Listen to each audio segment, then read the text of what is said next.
Welcome to the Critically Numb podcast, where questions are everything and answers are debatable. So welcome to the Critically Numb podcast, Episode number 1. the first of many to come. So I suppose the first best thing to do is to introduce ourselves. I'm Louise, And I'm Sean. and we are hoping to engage with each of you as we go through this journey together in discovering certain subjects that I think a lot of people either choose to ignore or don't investigate enough. Yeah, that's pretty much spot on. I think the whole point of this podcast going forward is going to try and be to open conversation, especially about things that people don't ask questions about. So it could be, a lot of it will be difficult topics. Some of it might be more lighthearted. But the point is to explore and to learn together, not to debate, not to argue, but to just have conversations around all sorts of topics, from religion to psychology to everyday life to relationships to whatever is happening in our lives, and to always try and bring it back to so like a biblical perspective almost. To go, well, what is God's will in these situations, and what does God expect from us in these situations? Because I think most of us don't always know the answer to that, where we're going, why we're supposed to go there. And I think a lot of the experience that we have in life is people telling us where to go, but that does not necessarily mean that that's where God wants us to go.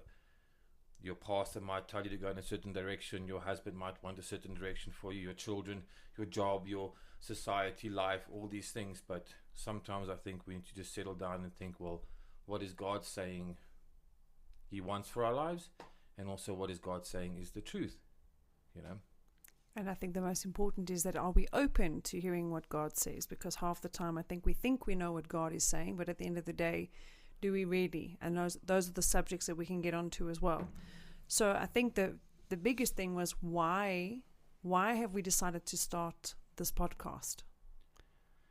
Well, I mean, I think for us as a couple, this is kind of born out of, or birthed out of all the conversations we've had around the kitchen table, the conversations we've had about theology at all hours of the morning, because when I wake up in the morning, I'm very awake and very theological and philosophical and all these things, and also with a lot of experiences that we've been through lately, with regards to especially the church, with regards to even government stuff.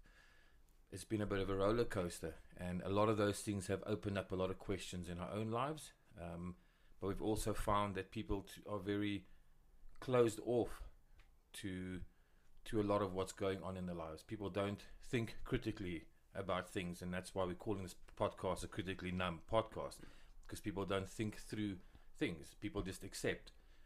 He's a pastor, he's a doctor, he's the president. He's a lawyer. He's a lawyer. They must know what they're talking about. Exactly. Everybody knows what they're talking about, but none of us ask the question. So a doctor says, here, take this pill. How many of us go, why? Yes. How is this thing good for me? Is this the right thing? What are the side effects? What about this? What about Is that? it the red one or the blue one? But these are questions that I think we as people need to start asking. Yeah. We don't ask enough questions. Most of us just want to, it seems like we just want to sit back and almost, I think a lot of it is born out of not wanting to take responsibility for our faith, for what we believe in, for what we stand for, because it's so much easier being told what to do than it is to lead in a way. Following is so much easier, and it takes less responsibility and less work than leading. And most of us are quite happy, I think, with just following, sitting in a chair every Sunday, letting the pastor preach the message. Whether he's right or not, it kind of almost becomes irrelevant, because we don't know if he's right or not, because we haven't done the homework. We haven't read our Bibles. We haven't asked the questions. We haven't stopped him in the middle of his sermon and gone, I think you're wrong. we don't do that. I'm not saying that people should do that and disrespect people. I'm using it as an example, but I think we need to start asking those questions. Yeah, so I think also on that note, for me, the things that I've realized lately is that far too often we are learning from a school of thought. So you choose to go and study a subject that we actually saw today. Excuse me. A subject that we saw today, the subject of psychology and how somebody is trying to move away from what is expected now in Canada. That's Peterson guy. Yeah. And now they're trying to get rid of him in all sorts of ways.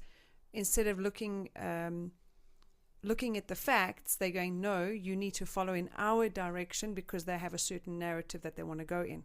And that seems to be seeping into all parts of the world, from religion to politics to doctors' rooms to school classrooms, wherever it be. They want people to follow in a certain direction. You and I have very often, it brings me to a thought.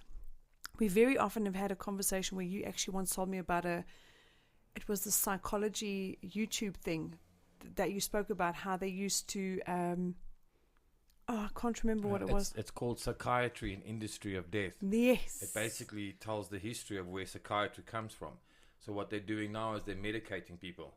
But a good few years ago, they used to lobotomize. I think the word is lobotomize, but they used to give people lobotomies. Because back in the day, that's basically where all these things get birthed from. And we put so much faith in it now because it's scientific. But what is scientific now, if you had to look back 100 years ago, you'd go, that's barbaric. But 100 years ago, lobotomizing people or putting them in insane asylums or dunking them in water, electroshock therapy, all these things used to be science. Now what we do is we medicate and going, we're so much more advanced than we were back then, but we're not really.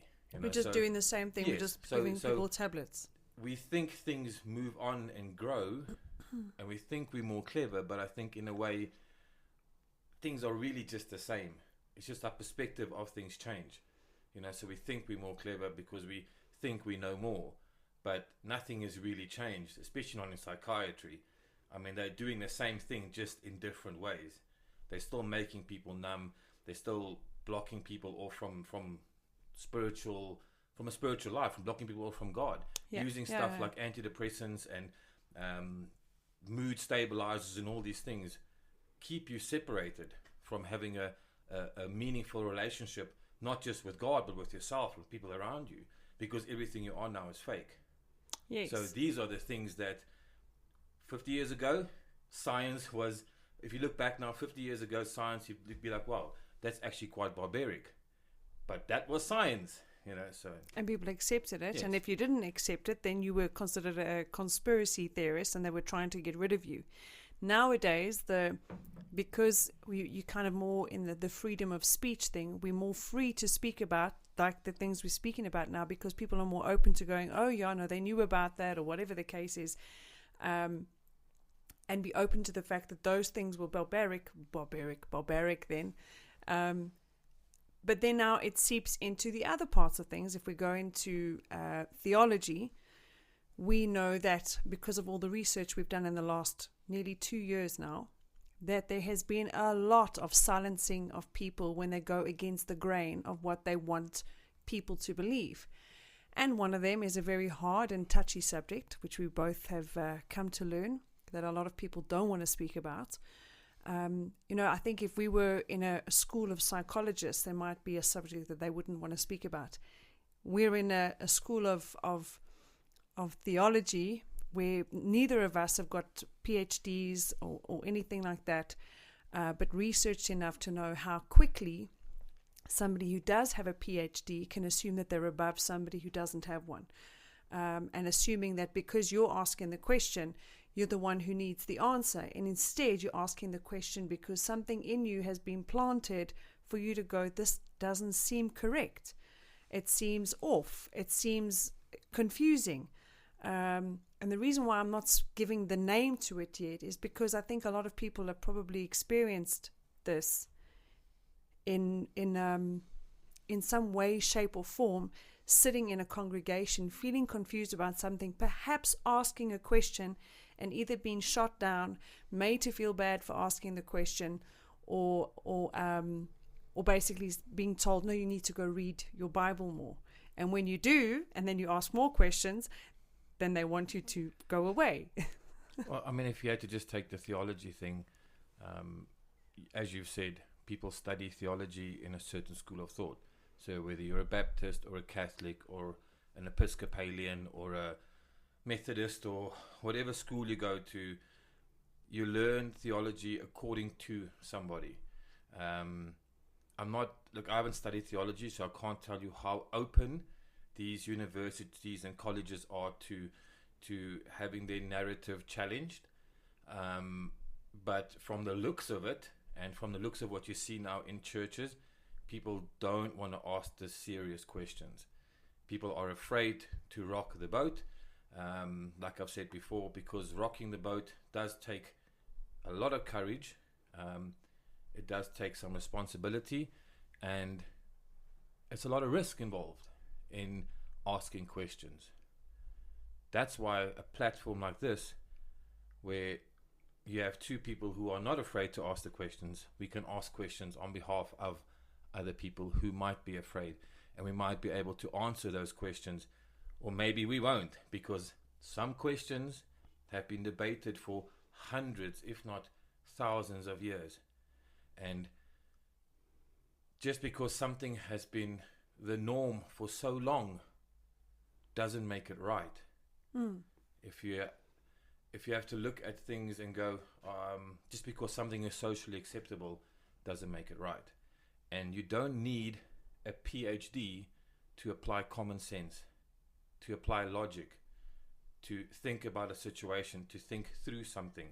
Doesn't require a PhD. It's not just people who have PhDs who can understand the Bible. If that was the case, then the whole reason then the Bible being written was the biggest waste of time. If that book wasn't written for everybody, then it was written for nobody.